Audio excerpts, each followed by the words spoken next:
Guys and girls, welcome to SceneTV. We are in the last week of the Adelaide Fringe 2017 season. Sitting alongside of me on the casting couch are two very handsome boys. They are known as Rich and Damien, and they are part of the huge show that's hit the Fringe called the ChemSex Monologues. It's playing at the German Club. We're going to find out all about it right now. Rich, hi. Welcome. Thank you. Damien, welcome. Tell me, ChemSex Monologues, what's it all about? Actually, as you do that, should we have a wine? Yes. Yeah. Finis River, McLaren Vale, awesome. I went to McLaren Vale. Oh, did you? Did you enjoy? I did. I got a bit drunk. I fell you asleep really? in the car. I wasn't driving. It's fine. It's going to happen again now. Really. You're going to really like this one. This is an amazing winery. I feel like all Australian wine is amazing. Oh wow! Like I have yet to have a bad. Turns out you guys are going to get drunk. I'm not. Oh, babes. But that's okay. It's share all mine. cool. We'll share. Cheers. Thank you for having us. Tell me all about the show.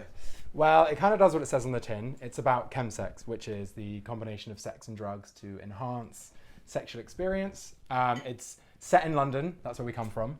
We've done it in London twice at the play. Not necessarily ChemSex. Just twice. Yeah, it's about 4 different characters who go on this journey discovering the world of ChemSex, the highs of the highs, the lows of the come downs, kind of intimacy, lack thereof, love, sex, obviously, relationships, humour, and all of the above in a nice 1 hour neat little package. The best description I think I've heard for so far was when it was is the love actually of ChemSex, because it's these several people, and you sort of they mention each other in their monologues. So you sort of see the journeys and you follow it through. And there's also a lot of the jokes at the end are funny because you've seen the journey of the joke, like people's lives progressions. Yeah. So it's very cute, and they're all very lovable, even when they're doing stupid things. Same as that film, really. You still sort of feel an attachment to them. So sweet people. Yeah. Bad decisions. So a bit of drama, Yeah. a bit of fun, a bit of like Sex. A bit of sex, really? Not live. Simulated.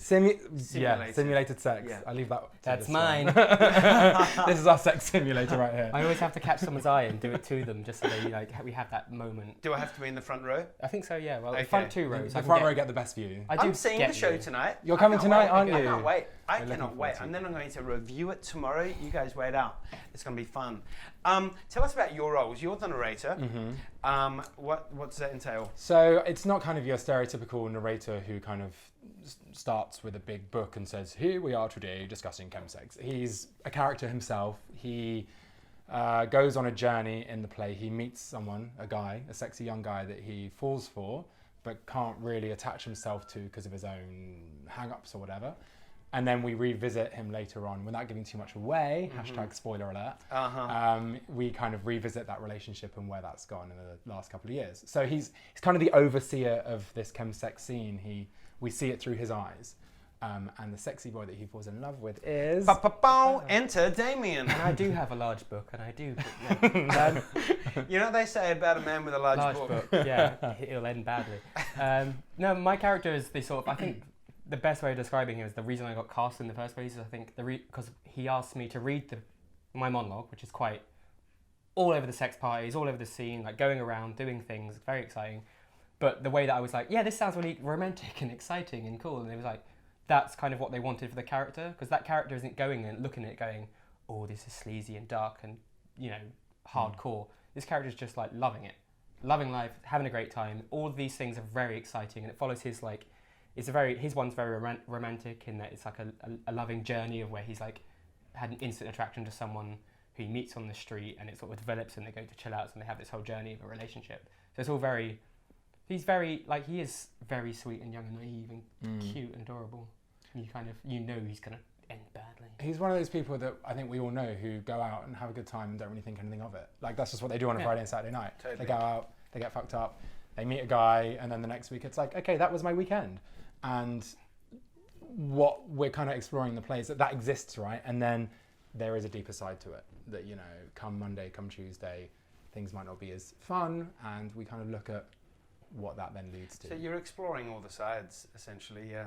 It's resisting the temptation to give in to the oh, you were wrong the whole time, you've learnt a journey. It's about still celebrating the fact that, okay, you can fall in love with someone in one evening, like that's fine, and you can't, and it's so tempting to be like, here's the reason that's bad. It's like, no, that's actually fine. That is love. And every time through the rehearsal process, we had to keep pulling it back and saying, let's stop making judgments about this. This is love. This is his love. This is what he wanted to be. So it's constant.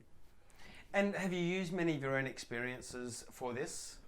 I was asked this question yesterday, actually, whether like I am similar to the character. And because he is kind of this overseeing narrator without a huge amount of identity, he's got like... That's you!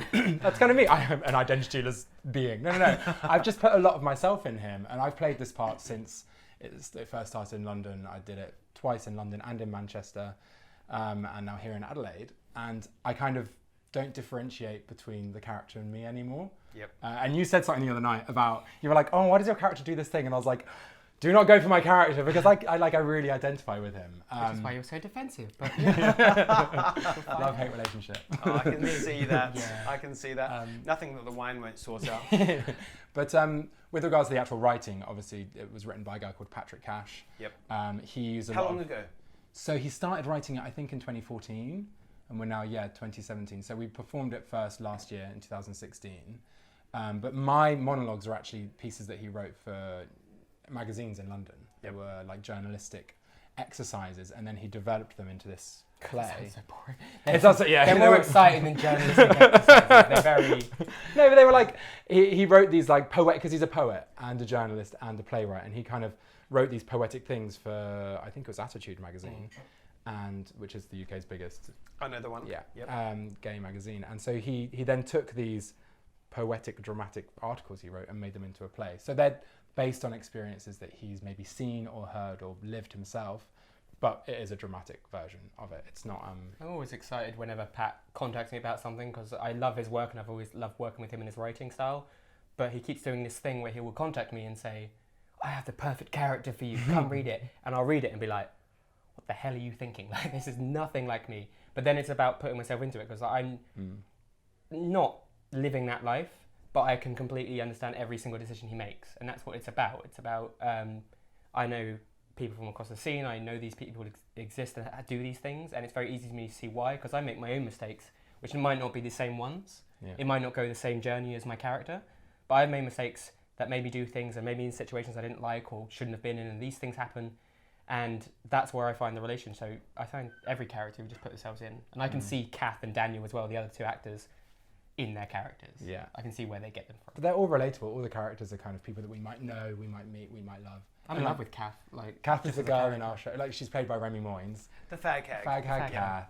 There's a reason we have this connection to fag hags, and that's all entirely Kath. Yeah, great. I look forward to it. Have you got a female best friend? I do. Hey, Annie, if you're watching. Hey, Annie. But you're going to see so much of her in Fag Hag Kath. Like, awesome. She just comes on stage and you're like, my female best friend. Oh, yay. Yeah. We all need one, don't we? We do. It's the protective thing. And they're brilliant. And they're sometimes a little bit more glamorous than us, aren't they? My fag hag is actually called Kath, and she's way more glamorous than me, and I'm like, bitch. Mole. My fag hag is a lesbian, so... Oh, really? Yeah, wow. That's I'm progressive like that. Yeah. You're so now. Inclusive. Yeah. And it just means she tells me when I'm wrong, which is like a nice progression. Are you enjoying, when you finish the show, you do a bit of a meet and greet afterwards, obviously.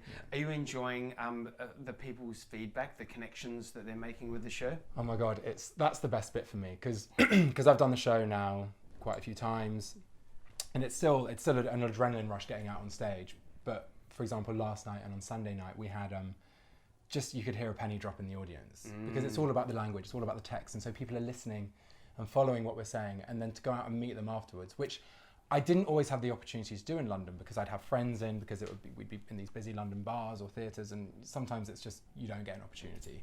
Whereas here we'd like hurry out, sometimes in costume, just to meet the people that come to the show. He hurries out. We get changed at a leisurely rate, and then we You need to put your clothes back on. You couldn't go out the way you are. Yeah. I get thrown out the bar. But I go and you know, we've had gay audience members, straight audience members, men, women of all ages come and give us really, really positive feedback, and sometimes quite heartbreaking feedback. We had one woman come in who was a mum of kind of in her 40s, I think, straight lady, who just said, you know, that character, the character that gets lost to the scene, she was like, I've seen him. Well, sorry, you have to kind of see it to find out why. But she just said, he reminds me of like people that I've known throughout my life, and and she found it really moving, and that's encouraging to see. It's nice having a lot of middle-aged straight people just in the audience, just watching you very intently talk about your cock, and then afterwards they're like, "Love that," and you're like, That was lovely. Thank you very Nice. much. But also I do want, that's why I keep trying to find these queer spaces, because I want a gay audience, because this is for everyone. You can all see something in it and you'll enjoy it like you would enjoy a movie. But the reason the play was created was to help people who are living these things and to not feel bad about their choices and to not feel bad about their situation. Yep. So you kind of want to get those people who are living this life to come and see the show. So that's why we're spending a lot of energy right now going to these gay bars and going out and saying, like, if you have anything or you know people like these, try and get them to come see the show. And I think it would be good for them. It would give them something, even just a laugh. Like a lot of my friends who have been through that life came to see it in London, and their thing was like, we just had, I miss my chill outs. Like they were just like, there was a nice thing for them specifically. So I think that's really good. And the reviews, how have they gone so far? Awesome. Yeah, we had 4 stars in The Advertiser, 5 stars in What's on Adelaide, 4.5 stars in Limelight magazine. Yeah, great. And Broadway World came and saw it and gave us really good feedback. They don't give stars, but they said it was good, one to watch, a must see. And I think most of the reviews, all of the reviews actually, have understood the point of the show, which is that you don't have to be, whilst we are reaching out and engaging with those communities, you can appreciate these stories whether you're straight or gay. And so all the reviews have kind of said that this is an important conversation starter, that it is, it's good theatre, it's good quality theatre, and that it's a fun night out, because it really is. And so the feedback's been good. Yeah. Well, I can't wait. I'm looking forward to a fun night out. Yeah. Straight down the camera, tell them, in a sentence, each of you, why people should come and see the ChemSex monologues. Don't you dare put that on me first. He speaks first every single time, and then there's a pressure. And Come he's on, like, Rich. This one. Do it. Oh, okay. Okay. You should come see the ChemSex monologues, because we have travelled thousands of miles to be here. We are having the best time ever, but we would love for you to come and engage in the stories that we're telling, to see the work of a genius playwright, and to laugh, cry, think, feel, and discuss it with us afterwards. See you there. You should come see the ChemSex monologues, because I get nipple out, that's there. There's a lot of thighs, some sort of underbulge, some nice gold shoes. Like, there's a lot there. And I feel like, genuinely, and I say this is kind of harsh because they're not here, but the other 2 actors are my favourite characters. And like, we've told you a bit about our characters. You want to know who Kath is, and you want to know who Daniel is, and you want to know what journey they have, because they're just so bloody lovable. Yeah. I'm going to do one as well. I've not seen it yet. But you know what? You guys need to get your tickets from fringetix.com.au for the ChemSex monologues, purely based on the fact that these guys are spunks. It's not just the special filter we've put over the camera, but these guys are true spunks. You need to go and check out the show. They're absolutely lovable, awesome guys. And we've been SceneTV doing Rich and Damien for the ChemSex monologues. Sorry, Damien's now pissed. Never do a joke when they're drinking wine. You've been watching SceneTV. I'm Markus, and we'll see you again for more really soon. Ciao.